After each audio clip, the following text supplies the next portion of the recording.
watching Nexus Network, your trusted news partner.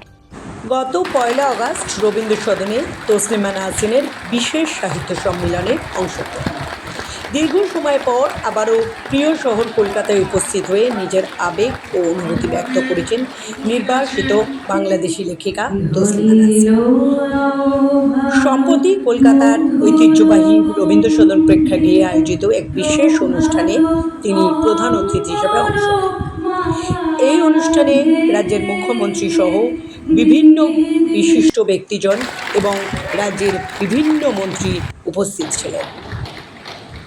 আসুন এই অনুষ্ঠানের কয়েকটি ঝলক দেখে নেব শ্রীয়ের সঙ্গে। আমাদের মধ্যে উপস্থিত আছেন বিধায়ক বন্দ্যোপাধ্যায়,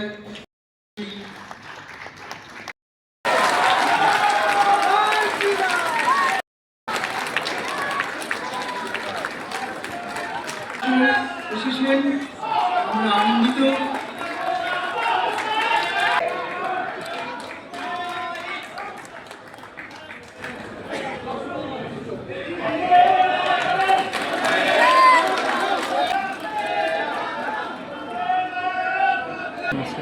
পশ্চিমবঙ্গের প্রশাসনিক প্রধান হিসেবে শৃঙ্খল মুক্ত পশ্চিমবঙ্গ, বাঁধন মুক্ত পশ্চিমবঙ্গ, যেখানে সংবিধানের প্রতিটি স্তম্ভ সুরক্ষিত, সেই পশ্চিমবঙ্গে সবার আসার সুযোগ রয়েছে, সবার কথা বলার বাক স্বাধীনতা রয়েছে এবং আজকে অত্যন্ত প্রিয় সম্মানীয় লেখিকা তসলিমা নাসরিন মহোদয়া এই বঙ্গভূমিতে গতকাল পদার্পণ করেছেন, আজকে কর্মসূচি করছেন। এটার মধ্য দিয়ে প্রমাণিত হয়েছে নতুন সরকারের হাতে এই বাংলার গণতন্ত্র, সংবিধান, বাক স্বাধীনতা, মৌলিক অধিকার সুরক্ষিত। এখানে কোনোভাবে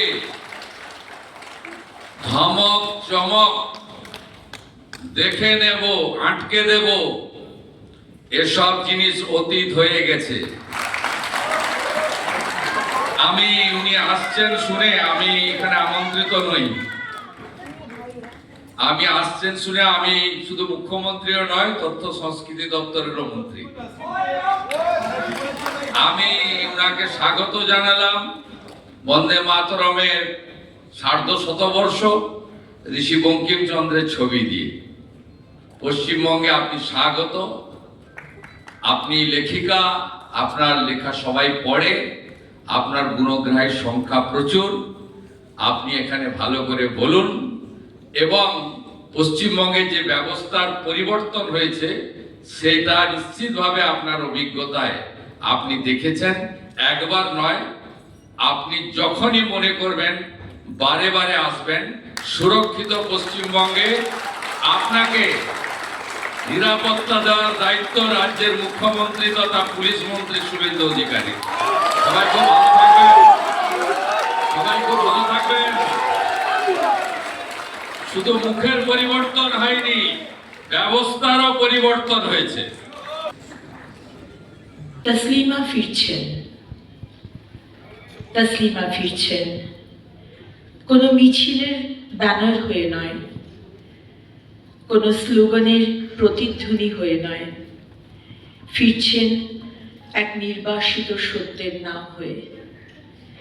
যে সত্যকে ভয় পেয়েছিল উগ্রতা, অসহিষ্ণুতা আর ক্ষমতার অহংকার, তার অপরাধ তিনি প্রশ্ন করেছিলেন, তিনি লিখেছিলেন, তিনি মাথা নত করেননি। আজও প্রশ্ন জাগে, কলমের কালি এত ভয়ঙ্কর কেন? একজন লেখকের উপস্থিতি এত অস্বস্তির কারণ কেন? তসলিমা ফিরছেন হয়তো মাত্র দুদিনের জন্য, কিন্তু তার এই ফেরা মনে করিয়ে দেয় নির্বাসন মানুষকে থামাতে পারে, সত্যকে নয়। যারা ভাবে কণ্ঠস্বরকে আটকে রাখা যায়, যারা ভুলে যায় দেওয়াল যত উঁচুই হোক শব্দ তারও বারে পৌঁছে যায়। তসলিমা ফিরছেন, এবার তাকে নয়, বিচার হোক আমাদের সাহসের। আমরা কি এখনো সত্যের পাশে দাঁড়াতে পারি, নাকি এখনো ভয়ের কাছে মাথা নত করি? তসলিমা ফিরছেন, ফিরুক তার সঙ্গে মুক্ত চিন্তার অধিকার, প্রতিবাদের ভাষা, আর সেই বিশ্বাস কলমের কোনো ধর্ম নেই, সত্যের কোনো নির্বাসন নেই। তসলিমা ফিরছেন।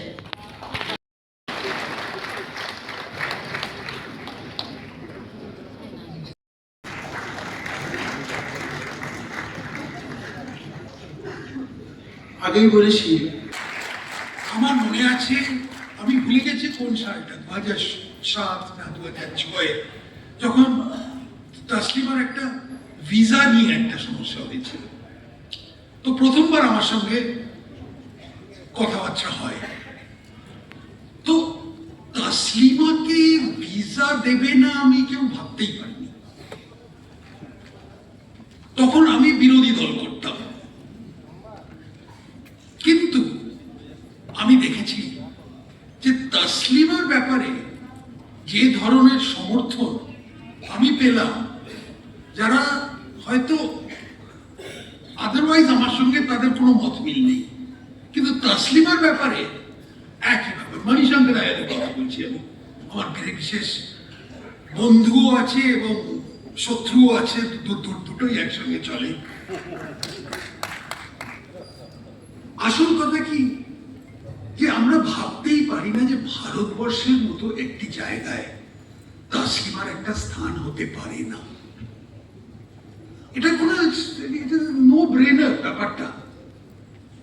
তসলিমা তো থাকবেই, কিন্তু দুঃখের বিষয় সেই সময়টা আমাদের মনে হচ্ছে, কিন্তু যেখানে বাংলা ভাষার চর্চা হয় সেই দুই স্থান ঢাকা এবং কলকাতা আউট অফ বাউন্ডস, সেখানে নো এন্ট্রি সাইন লাগিয়ে দিয়েছে তসলিমার জন্য। যাক, কলকাতাটা কাটলো।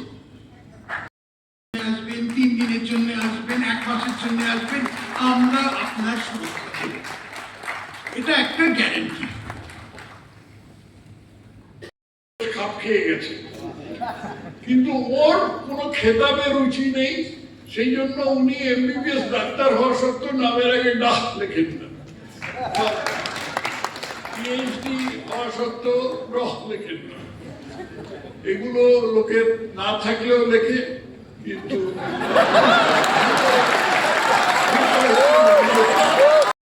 খচখচ করে, ব্যথা দেয়, প্রশ্ন তোলে, কিন্তু আমরা সেগুলো ভয়ের চোটে বা ভুল মূল্যবোধের প্রভাবে সেগুলো বলতে পারি না।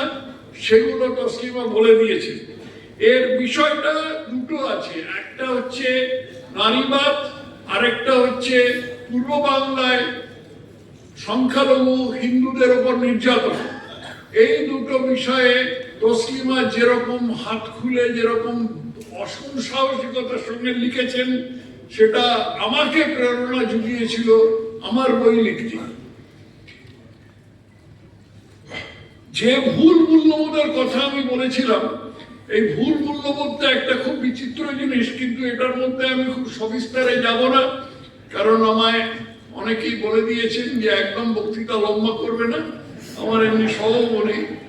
তো একটা খালি কথা বলছি, যিনি মাই এক্সপেরিমেন্টস উইথ ট্রুথ লিখেছেন, আপনারা অনেকেই জানেন কে লিখেছেন, তিনি কিন্তু এই ট্রুথটা চেপে গেছেন।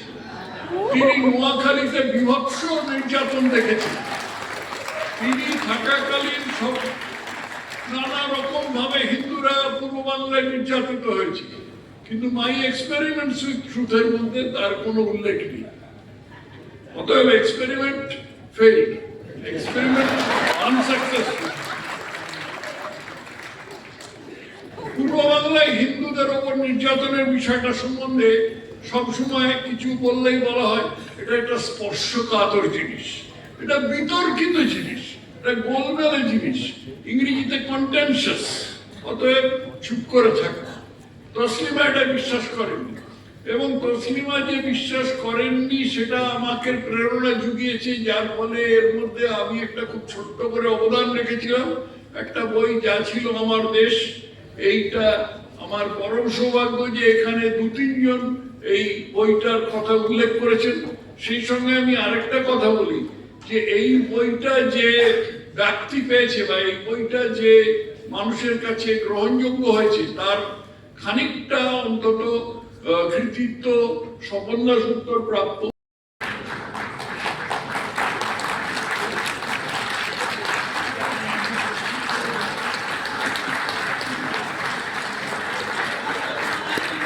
হ্যালো, এই সবে মাত্র চলছিল ভাষণ শুরু হয়েছে, একটু পরে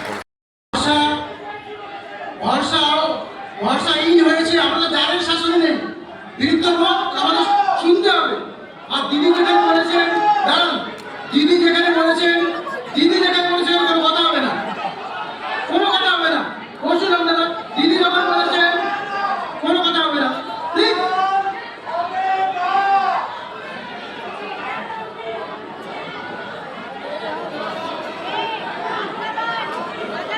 দিদি রেখেছে, আপনারা এইটুকু থেকে এইটুকু সমান করুন।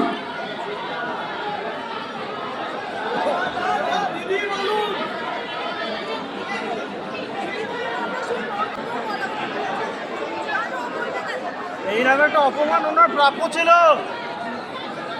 এইরকম একটা অপমান ওনার প্রাপ্য ছিল।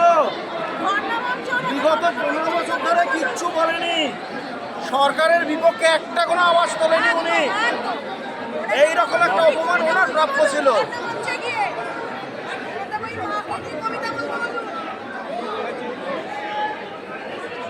ওনারা বুদ্ধিজীবী একটা কোনো কথা বলেনি সরকারের বিপক্ষে। নমস্কার আপনি শান্ত হন।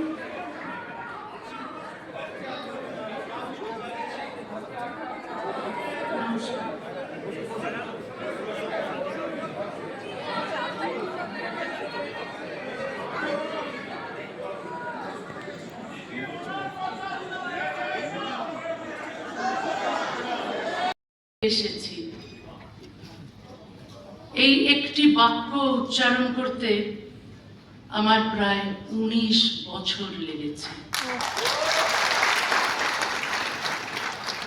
নির্বাসিত মানুষের ক্যালেন্ডারে বছর শুধু সময় নয়, প্রতিটি বছর একটি বন্ধ দরজা, প্রতিটি মাস অপেক্ষা, প্রতিটি দিন নিজের ঠিকানা হারানোর দুঃখ। আজ সেই দীর্ঘ অপেক্ষার পর কলকাতার মাটিতে দাঁড়িয়ে মনে হচ্ছে আমি শুধু একটি শহরে ফিরে আসিনি, আমার হারিয়ে যাওয়া জীবনের একটি অধ্যায়ের কাছে ফিরে এসেছি। আজ আপনারা আমাকে যে ভালোবাসা ও সম্মান দিয়েছেন তার জন্য আমি গভীরভাবে কৃতজ্ঞ। আমাকে কলকাতায় আমন্ত্রণ জানিয়েছেন সেকুলার মিশনের চেয়ারম্যান ওসমান গনি মল্লিক।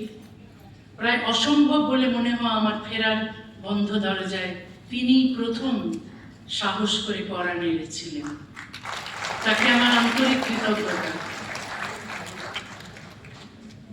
আমার মঞ্চে আসেন আমার দীর্ঘদিনের শুভাকাঙ্ক্ষী তথাগত রায়, শাশ্বতী ঘোষ, মোহিত রায় এবং আজকের অনুষ্ঠানের সঙ্গে যুক্ত সবাইকে আমি আন্তরিক কৃতজ্ঞতা জানাই। অবশ্যই মাননীয় মুখ্যমন্ত্রী প্রচণ্ড ব্যস্ত থাকা সত্ত্বেও আমাকে সংবর্ধনা দিয়েছেন, তার এই উদারতার জন্য আমি কৃতজ্ঞ এবং এ আসলে আমার জন্য অপ্রত্যাশিত ছিল। আমি বিস্মিত, মুগ্ধ, অভিভূত। আজ এই আনন্দের দিনে বাংলার দুই মনীষী শিবনারায়ণ রায় এবং অম্লান দত্তকে স্মরণ করছি। তারা আমাকে খুব স্নেহ করতেন। আমাকে পশ্চিমবঙ্গ ছাড়তে হয়েছিল বলে খুব ব্যথিত হয়েছিলেন। আজকের এই প্রত্যাবর্তন দেখলে নিশ্চয়ই খুব আনন্দিত হতেন। একজন লেখককে নিজের ভাষার শহরে আসতে পুলিশের পাহারার প্রয়োজন হওয়াটাই আমাদের সময়ের এক বেদনাদায়ক সত্য।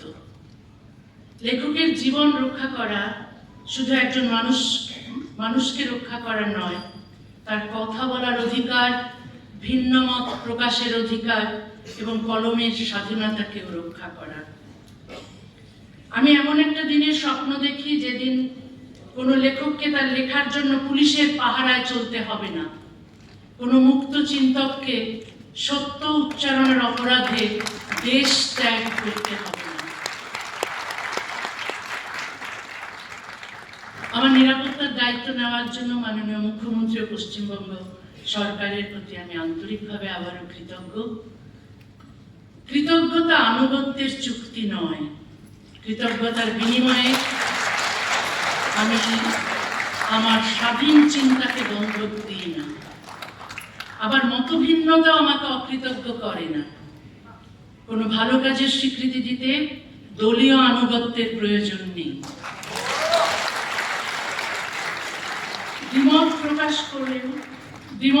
দ্বিমত প্রকাশ করতেও বিদ্বেষের প্রয়োজন নেই।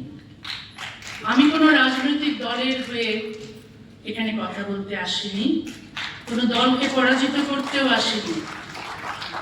আমি এসেছি নারীর সমান অধিকার, মানবাধিকার, ধর্মনিরপেক্ষতা, যুক্তিবাদ, মুক্ত চিন্তা এবং বাক স্বাধীনতার পক্ষে কথা বলতে।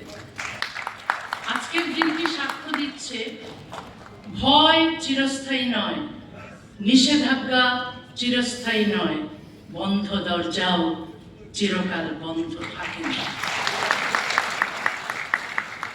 আজ 1 অগাস্ট। অগাস্ট আমার জন্মের মাস, অগাস্ট আমার নির্বাসনের মাস, আজ থেকে অগাস্ট আমার প্রত্যাবর্তনের মাস। 1994 সালে 8ই অগাস্ট আমাকে বাংলাদেশ ছাড়তে বাধ্য করেছিল তখনকার সরকার।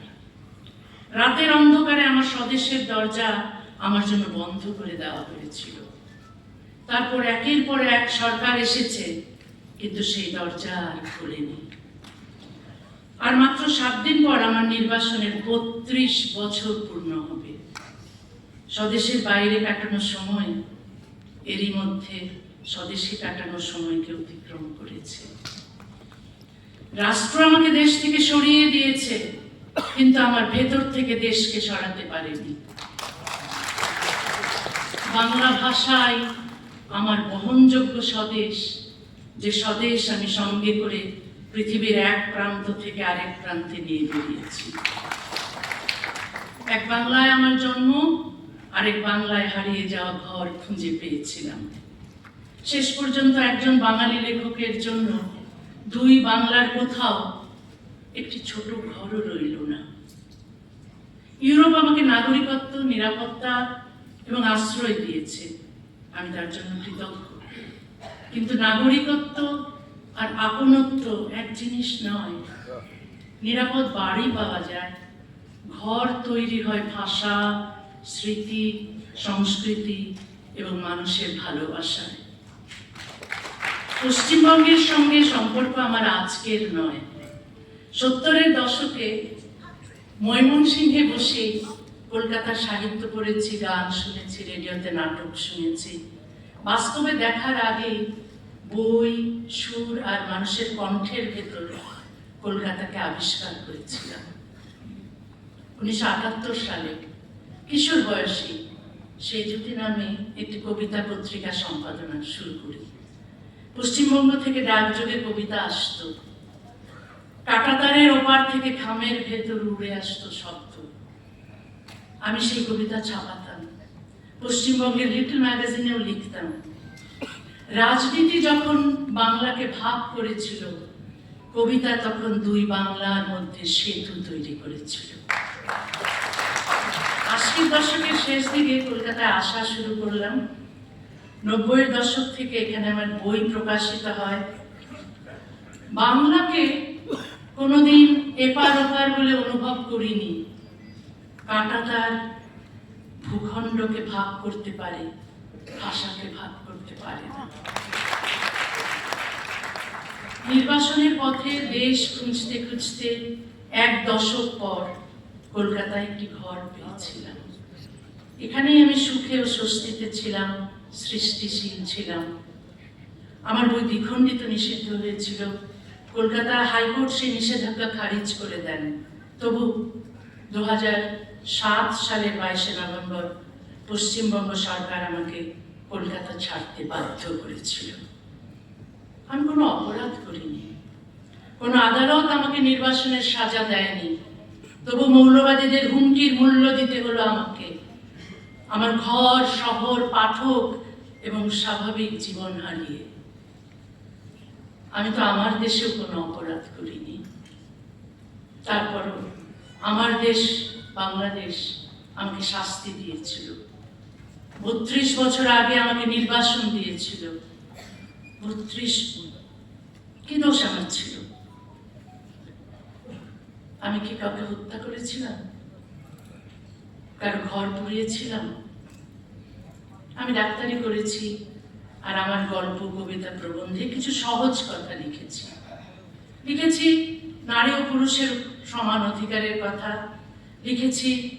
ধর্ম, বর্ণ, জাত বা লিঙ্গ পরিচয় নির্বিশেষে সবার সমান মানবাধিকারের কথা বলেছি। কোনো বিধান, তার উৎস ধর্ম, সমাজ, পরিবার বা রাষ্ট্র যাই হোক, মানুষের স্বাধীনতা, সমতা ও মর্যাদা কেড়ে নিলে সেই বিধান বদলাতে হবে। মাথার মূল্য ঘোষণা হলো। রাষ্ট্র আমার নিরাপত্তা নিশ্চিত করার বদলে আমার বিরুদ্ধে গ্রেফতারি পরোয়ানা জারি করলো। শেষ পর্যন্ত আমাকে দেশ থেকে বের করে দিল। আমার নির্বাসন নিছক একটি ব্যক্তিগত দুর্ঘটনা নয়, এটি রাষ্ট্রের একটি নৈতিক ব্যর্থতার ইতিহাস। রাষ্ট্র যখন নাগরিকের অধিকার রক্ষার বদলে ধর্মীয় হুমকির কাছে নতি স্বীকার করে, তখন শুধু একজন লেখক নির্বাসিত হন না, আইনের শাসনও নির্বাসিত হয়, ন্যায় বিচারও নির্বাসিত হয়, রাষ্ট্রের নৈতিক সাহসও নির্বাসিত হয়। আমাকে সরিয়ে দিয়ে রাষ্ট্র শান্তি প্রতিষ্ঠা করেনি। একজন নিরস্ত্র লেখকের অধিকার বিসর্জন দিয়ে সাময়িক নীরবতা কিনেছিল। একজন লেখককে সরিয়ে দিলে হয়তো একদিনের জন্য রাস্তা শান্ত হয়, কিন্তু রাষ্ট্র দুর্বল হয়, হুমকিদাতা শক্তিশালী হয়। সে শিখে যায় আরো জোরে হুমকি দিলেই রাষ্ট্র নত হবে। ভয়ের কাছে আপোষ শান্তি আনে না, পরবর্তী হুমকির ভিত্তি তৈরি করে। একটি সভ্য সমাজে একটি যুক্তির উত্তর আরেকটি যুক্তি, একটি বইয়ের উত্তর আরেকটি বই। কোনো মত অপছন্দ হলে প্রতিবাদ করুন, খণ্ডন করুন, পাল্টা লিখুন, কিন্তু লেখককে হত্যা করতে যাবেন না, কারাগারে নিক্ষেপ করবেন না, তার দেশ, ভাষা, পাঠক ও ঘর থেকে তাকে নির্বাসিত করবেন না। যে স্বাধীনতা শুধু নিজের পছন্দের কথার জন্য, তার নাম বাক স্বাধীনতা নয়। একটি সমাজের সভ্যতা বোঝা যায় তার অপ্রিয় ও অজনপ্রিয় মত কতটা নিরাপদ তা দিয়ে। মতভিন্নতা সভ্যতার স্বাভাবিক বৈশিষ্ট্য। মতের উত্তরে হত্যার হুমকি সভ্যতার পরাজয়। আমি কোনো মানুষের বিরুদ্ধে লড়াই করি না, আমি লড়াই করি অশুভ মতাদর্শের বিরুদ্ধে।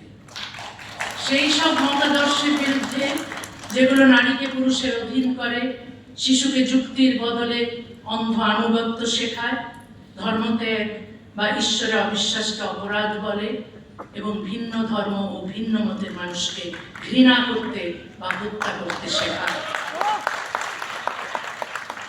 আমি সব ধর্মীয় মৌলবাদের বিরুদ্ধে, ইসলামী মৌলবাদের বিরুদ্ধে আমি বেশি সরব, কারণ শৈশব থেকেই একে খুব কাছ থেকে দেখেছি। ইসলামী আইনে নারীর বিরুদ্ধে বৈষম্য দেখেছি, অমুসলিম, নাস্তিক ও মুক্ত চিন্তকদের উপর নিপীড়ন দেখেছি, মানুষের ব্যক্তিগত জীবন, চিন্তা ও স্বাধীনতা নিয়ন্ত্রণ করতে দেখেছি, সারা বিশ্ব জুড়ে জিহাদি উগ্রপন্থীদের সন্ত্রাস ও হত্যাকাণ্ড দেখেছি। তাই এর নাম স্পষ্ট করে বলি, আমি সব ধর্মের মৌলবাদকে এক কাতারে রাখি না। অন্যান্য ধর্মের মৌলবাদের কথা বলে ইসলামী মৌলবাদকে আড়াল করি না। যে অন্যায় যেখানে করবে, যে মতাদর্শ তার জন্য দায়ী, তাকে তার নাম ধরেই সমালোচনা করি। সত্যকে ভারসাম্যের নামে অস্পষ্ট করা নিরপেক্ষতা নয়, বরং তা সত্যের সঙ্গে আপোষ। ইসলামের সমালোচনা মুসলমানের প্রতি বিদ্বেষ নয়। মানুষের অধিকার আছে, মতাদর্শের কোনো অধিকার নেই।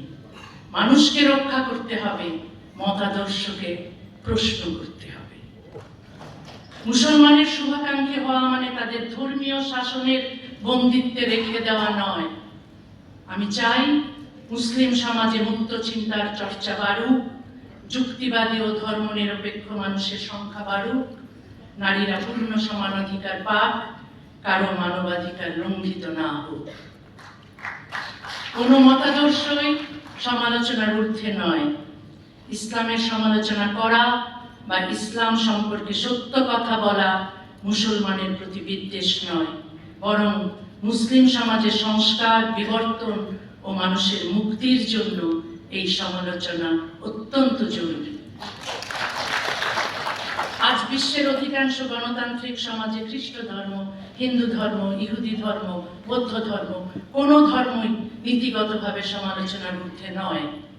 ধর্ম ও ধর্মীয় প্রতিষ্ঠানের সমালোচনা করেই এসব সমাজ বহু পুরনো বৈষম্য ও কুসংস্কার থেকে বেরিয়ে এসেছে। খ্রিস্টান বিশ্বে ইনকুইজিশন ছিল। ঈশ্বরের অস্তিত্বে সন্দেহ করলেই এককালে মানুষকে মেরে ফেলা হতো। স্প্যানিশ ইনকুইজিশন এখন ইতিহাসের একটি অন্ধকার অধ্যায়। কিন্তু মুসলিম বিশ্বের বহু দেশে ইসলামী ইনকুইজিশন চলছে।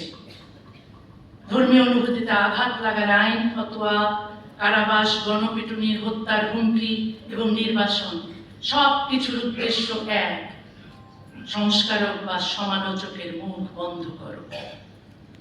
এই কারণেই মুসলিম সমাজের মুক্ত চিন্তকদের কেউ খুন হয়েছেন, কেউ কারাগারে, কেউ নির্বাসনে। আমরা যারা জীবনের ঝুঁকি নিয়ে ভিন্ন মত প্রকাশ করছি, আমরা চাই মুসলিম সমাজ ও অন্ধ আনুগত্যের শৃঙ্খল ভেঙে যুক্তি, সমতা, মানবাধিকার ও আধুনিকতার পথে এগিয়ে যাক। আমরা সমালোচনা করি ধ্বংস করার জন্য নয়, করি পরিবর্তনের জন্য। যে বিধান নারীকে পুরুষের যৌন দাসী হিসেবে গণ্য করে, অমুসলিমকে ঘৃণা করে, ইসলামের সংস্কারক বা সমালোচককে হত্যা করে, সেই বিধানকে প্রশ্ন করতেই হবে। আরো বেদনাদায়ক হলো, মুসলিম সমাজকে অন্ধকারে রাখতে শুধু ইসলামী উগ্রপন্থীরাই সক্রিয় নন, তথাকথিত প্রগতিশীল ও বামপন্থীদের একটি অংশ এই অচলাবস্থাকে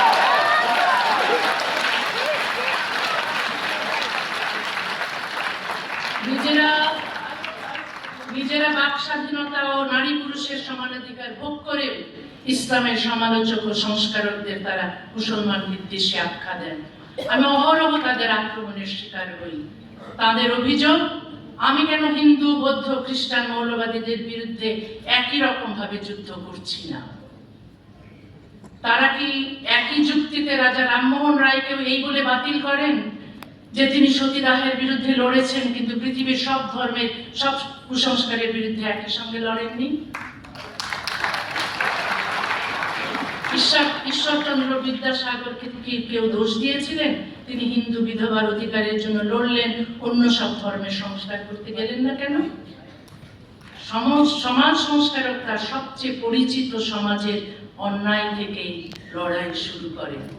আমার ক্ষেত্রে সেই নিয়মের ব্যতিক্রম হবে কেন? ইসলামী জিহাদি জঙ্গিরা সমালোচকের মুখ বন্ধ করতে ব্যবহার করে হুমকি ও হত্যা। মৌলবাদের কাছে নত রাষ্ট্র ব্যবহার করে আইন, কারাগার ও নির্বাসন।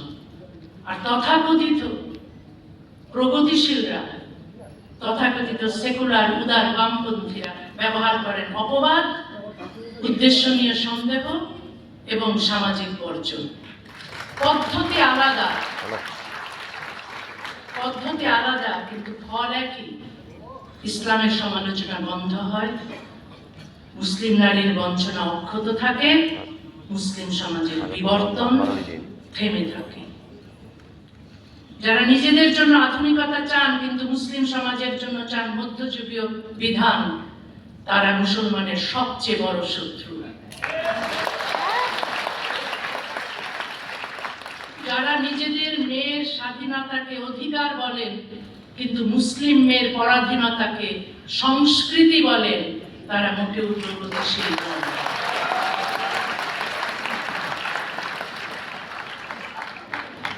মুসলিম বিশ্বের বহু সমাজে এখনো সপ্তম শতাব্দীর সামাজিক বাস্তবতায় তৈরি নারী বিরোধী ও বৈষম্যমূলক বিধানকে চিরন্তন আইন হিসেবে মানা হয়।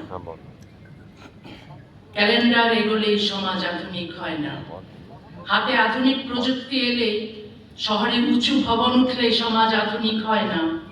আধুনিক হতে হলে আইন, শিক্ষা, নৈতিকতা এবং রাষ্ট্রচিন্তাকেও আধুনিক হতে হয়। কোন প্রাচীন বিধানকে আজকের মানবাধিকার, স্বাধীনতা ও সমতার মানদণ্ডে অন্যায় মনে হলে তা বদলাতেই হবে। আমি মানুষের ধর্ম মানার, ধর্ম গ্রহণ করার, ধর্ম প্রচার করার অধিকার মানি। একই সঙ্গে ধর্ম না মানার, ধর্ম ত্যাগ করার এবং ধর্মের সমালোচনা করার অধিকারও মানি। বিশ্বাসের স্বাধীনতা বিশ্বাসকে সমালোচনার ঊর্ধ্বে তোলে না। বিশ্বাসের স্বাধীনতা থাকলে অবিশ্বাসের স্বাধীনতাও থাকতে হবে। সত্যিকারের ধর্মনিরপেক্ষতা শুধু সব ধর্মের উৎসবে যোগ দেওয়া নয়। ধর্মনিরপেক্ষতা হলো রাষ্ট্র, আইন, রাজনীতি ও শিক্ষা ব্যবস্থা থেকে ধর্মীয় কর্তৃত্বকে পৃথক করা। রাষ্ট্রের কাজ কোনো ধর্মকে রক্ষা করা নয়, রাষ্ট্রের কাজ বিশ্বাসী ও অবিশ্বাসী সব নাগরিকের সমান অধিকার রক্ষা করা। রাষ্ট্রের কোনো ধর্ম থাকবে না, রাষ্ট্রের থাকবে ন্যায়। আইনের কোনো ধর্ম থাকবে না, আইনের থাকবে সমতা। একজন নারীর অধিকার তার জন্ম বা ধর্মীয় পরিচয়ের উপর নির্ভর করতে পারে না। তার শরীর তার নিজের, জীবন তার নিজের, সিদ্ধান্ত তার নিজের। কোনো ধর্মীয় আইন নারীকে পুরুষের সমান অধিকার না দিলে সেই আইন বাতিল করতে হবে। ধর্মের মর্যাদার চেয়ে মানুষের মর্যাদা বড়। একই দেশের নাগরিকের অধিকার ধর্মভেদে আলাদা হতে পারে না। ভারত ও বাংলাদেশ দুই দেশেই ধর্মীয় পরিচয়ের ঊর্ধ্বে অভিন্ন দেওয়ানি বিধি দরকার, তবে তা সংখ্যাগুরু ধর্মের বিধান নয়। সংবিধান, মানবাধিকার এবং নারী পুরুষের পূর্ণ সমতার ভিত্তিতে রচিত হবে নাগরিক আইন। মানবিকতা, ধর্মনিরপেক্ষতা, বিজ্ঞান মনস্কতা, বাক স্বাধীনতা এবং নারী পুরুষের সমান অধিকারের কথা বলে আসছি। বিপদ এসেছে, নির্বাসন এসেছে, একাকিত্ব এসেছে, কিন্তু আমার বিশ্বাস বদলায়নি। বাংলাদেশে আজ মৌলবাদ ও সাম্প্রদায়িকতার বিস্তার ভয়াবহ। রাজীব হায়দার, অভিজিৎ ঘোষ, ওয়াশিকুর রহমান বাবু, ওয়াশিকুর রহমান বাবু, অনন্ত বিজয় দাস, নিলয় নীল, ফয়সাল আরিফিন দীপন সহ অনেক সাহসী মুক্ত চিন্তককে জিহাদি সন্ত্রাসীরা নৃশংসভাবে হত্যা করেছে। তাদের অপরাধ ছিল তারা প্রশ্ন করেছিলেন, ইসলামের বৈষম্যমূলক বিধানের সমালোচনা করেছিলেন। অবিশ্বাসীদের দমন এবং বাক স্বাধীনতার পর আক্রমণের সত্য তুলে ধরেছিলেন। তাদের হত্যা করে সমাজকে একটি বার্তা দেওয়া হয়েছে, প্রশ্ন করলে মৃত্যু, নীরব থাকলে জীবন। আমি সেই শর্ত মানি না। যে জীবন নীরবতার বিনিময়ে কিনতে হয় সেটি স্বাধীন জীবন নয়। কিন্তু প্রশ্নকে হত্যা করা যায় না। একজন প্রশ্নকারীকে হত্যা করলে সেই প্রশ্ন আরো বহু মানুষের কণ্ঠে ফিরে আসে। যে সমাজ তার সমালোচককে হত্যা করে, কারাগারে পাঠায় বা নির্বাসিত করে, সে সমাজ সমালোচককে নয়, নিজের ভবিষ্যৎকেই হত্যা করে, বন্দী করে বা নির্বাসিত করে। তারপর আমি আশা ছাড়ি না। আমি বিশ্বাস করি একদিন বাংলাদেশেও রাষ্ট্র ও ধর্ম পৃথক হবে, নারী পূর্ণ সমান অধিকার পাবে, ধর্মীয় সংখ্যালঘুরা নিরাপদে বাস করবে, নাস্তিক ও মুক্ত চিন্তকরা নিরাপত্তা রক্ষী ছাড়াই রাস্তায় হাঁটতে পারবে। আশা কোনো অন্ধ আশাবাদ নয়, আশা কোনো অন্ধ আশাবাদ নয়, অন্ধকারের অস্তিত্ব জেনেও আলো তৈরি করার জেদ। আমি এমন এক উপমহাদেশের স্বপ্ন দেখি যেখানে ধর্মান্ধতার বদলে থাকবে বিজ্ঞান মনস্কতা, অজ্ঞতার বদলে শিক্ষা, বর্বরতার বদলে মানবিকতা এবং পশ্চাৎপদতার বদলে আধুনিকতা। মৌলবাদ অজ্ঞতা, বিদ্বেষ ও হিংসাকে নিয়ে দাবানলের মতো ছড়ায়, আর দাবানল কাঁটাতার মানে না। 1947 সালে ধর্মের ভিত্তিতে দেশভাগ এই উপমহাদেশে ভয়াবহ বিপর্যয় ঘটিয়েছিল। ধর্মের নামে আর কোনো দেশভাগ নয়, আর কোনো রক্তপাত নয়, আর কোনো নির্বাসন নয়। শান্তি প্রতিষ্ঠিত হোক সততা, সমতা, সহিষ্ণুতা, মানবিকতা, উদারতা এবং পারস্পরিক শ্রদ্ধার ভিত্তিতে। এই স্বপ্ন নিয়ে আজ আমি আবার কলকাতার সামনে দাঁড়িয়েছি। কলকাতা, এত বছর আমি তোমাকে প্রশ্ন করেছি, আমি তোমার কি ক্ষতি করেছিলাম, কেন আমাকে চলে যেতে হয়েছিল? আজ তোমার কাছে কোনো উত্তর চাইতে আসিনি। আজ শুধু বলতে এসেছি, আমি ফিরে এসেছি।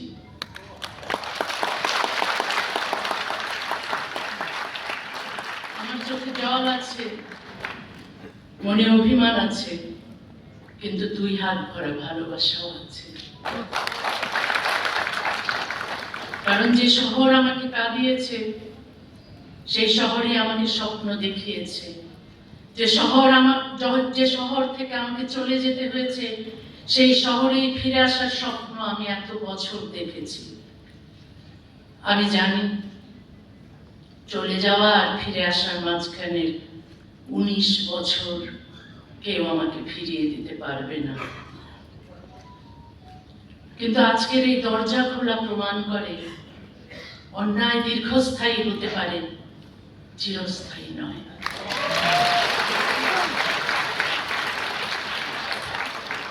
আমার কলকাতায় ফেরা শুধু আমার ব্যক্তিগত আনন্দ নয়, এটি নির্বাসন ও নিষেধাজ্ঞার বিরুদ্ধে বাক স্বাধীনতা, মুক্ত চিন্তা এবং মানুষের ভালোবাসার একটি জয়।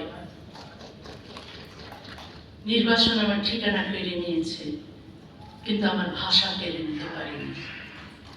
আমার ঘর কেড়ে নিয়েছে, কিন্তু ঘরে ফেরার আকাঙ্ক্ষা কেড়ে নিতে পারেনি। আমি যতদিন বেঁচে থাকবো, পৃথিবীর যে প্রান্তেই থাকি, লিখব, যা সত্য বলে বিশ্বাস করি তা বলবো। আজ 1 আগস্ট 2026। আজকের দিনটি আমার জীবনে শুধু একটি অনুষ্ঠানের দিন নয়, একটি বন্ধ দরজা খোলার দিন।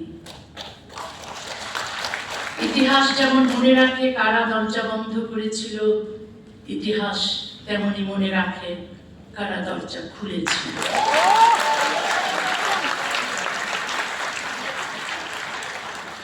সবাইকে আমার ভালোবাসা, সবাইকে আমার গভীর কৃতজ্ঞতা। ধন্যবাদ পশ্চিমবঙ্গ, ধন্যবাদ কলকাতা। আজ তুমি আমাকে শুধু তোমার শহরে ফিরতে দাওনি, আমাকে আমার হারিয়ে যাওয়া জীবনের কাছে ফিরিয়ে দিয়েছো। আজ আবার আমি বলতে পারি, শেষ পর্যন্ত কোনো মানচিত্র নয়, মানুষের ভালোবাসাই আমার দেশ।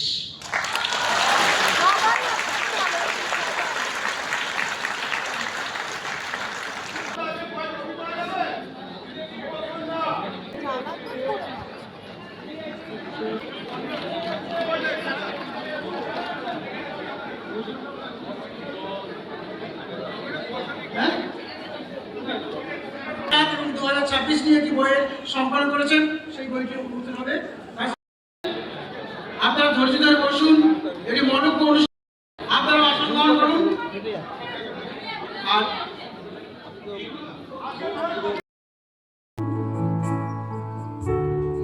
আমার মাটিতে আমি মাটি যোগ্য রাজনীতি চাই, ডানে না বামে না আমি আছি আমার মাটিতে, ডানে না বামে না আমি আছি আমার মাটিতে।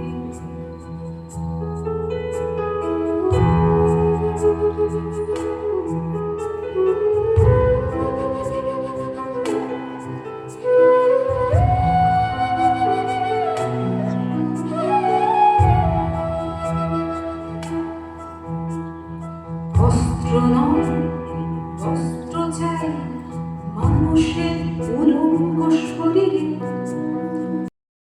আরো কাছে ডেকে বলতেন, এই তারাময় আকাশের নিচে আবার কি কখনো জন্ম নেব? যদি নিই, আর কি কখনো এমন প্রশান্ত সন্ধ্যাবেলায় এই নিস্তব্ধ নদীটির ওপর এমন নিশ্চিন্ত মুগ্ধ মনে এমন নৌকোর ওপর বিছানা পেতে থাকবো আবার?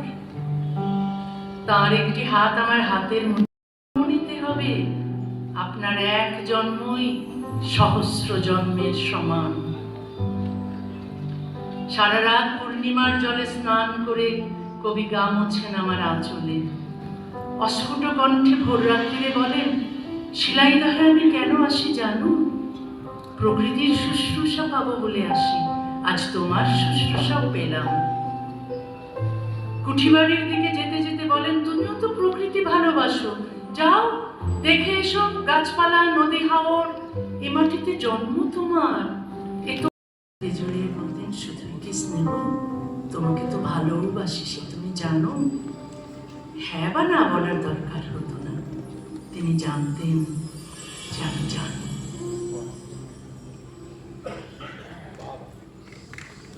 তুমি আমি চলো চুম্বন করি ঠোঁটে, চলো মধ্যম আঙুল দেখাই যুদ্ধবাজদের। চুম্বনে সিক্ত হয়ে চলো তুমি আমি এক একটা দেশ হয়ে উঠি। তোমার নাম আজ থেকে রাশিয়া, আমি ইউক্রেন। তুমি যদি কিউবা, কোরিয়া, ভিয়েতনাম, তুমি যদি ইরাক, লিবিয়া, আফগানিস্তান, আমি আমেরিকা। তুমি আজ ইসরায়েল, আমি ফিলিস্তিন, আমি ভারত, তুমি চীন। চলো চুম্বন করি আর মধ্যম আঙুল তুলে ধরি নৃশংসতার ধ্বংসস্তূপের দিকে। যত অস্ত্র আছে জগতে, যত পারমাণবিক বোমা, সব জড়ো করে একটি গভীর চুম্বনের সামনে কেউ দাঁড় করাতে পারবে না, হেরে যাবে। কোনো ভয়াবহ মারণাস্ত্র একটি সাদামাটা চুম্বনের চেয়ে শক্তিশালী নয়। চলো চুম্বন করি, চলো পরস্পরকে স্পর্শ করি ভালোবেসে। সন্তান জন্ম নিক আমাদের,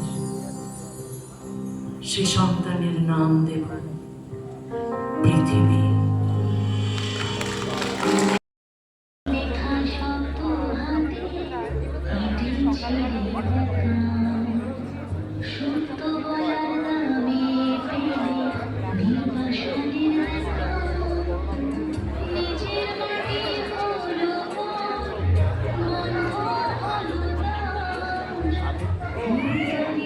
বাংলা